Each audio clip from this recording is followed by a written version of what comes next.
Published, 5:12 Eastern Daylight Saving Time, the 28th of May 2018. Updated, 5:37 Eastern Daylight Saving Time, the 28th of May 2018. Savita Halappanavar in Galway, Ireland. Before her death in 2012, the parents of a woman who died in Ireland after being refused an abortion during a miscarriage said, "The battle is won," after last week's referendum result.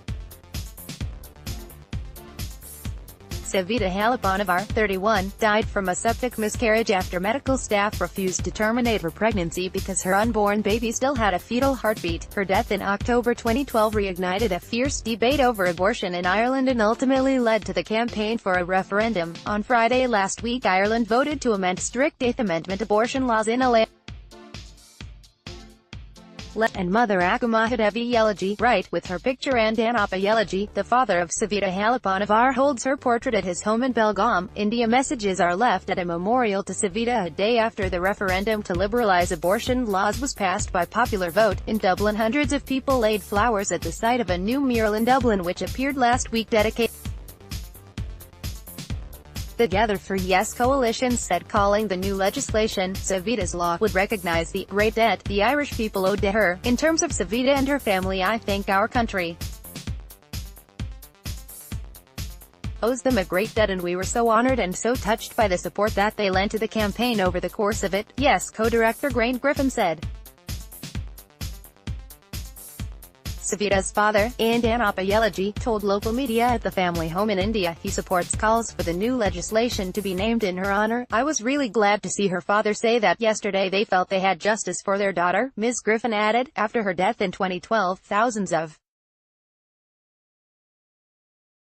women took to the streets of India to campaign for changes to the Irish abortion law. Savita's death sparked an outpouring of public anger at the archaic Irish abortion laws in the Eighth Amendment. Hundreds of people on Sunday continued to leave flowers and candles at a large mural of Savita in Dublin.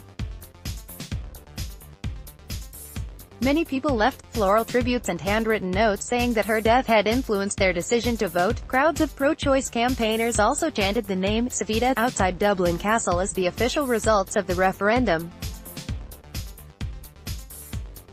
were announced on Saturday. The vote overturns a law which, for decades, has forced over 3,000 women to travel to Britain each year for terminations that they could not legally have in their own country.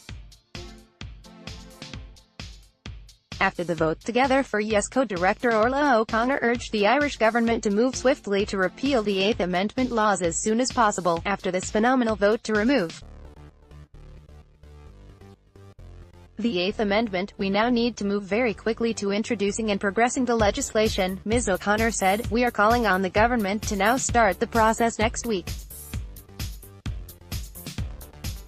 The people have spoken, they have spoken very loudly, and we now need to see this legislation happen quickly because as we know today, as we are here, there are women who are planning their journeys and who are having to travel to access abortion outside of Ireland."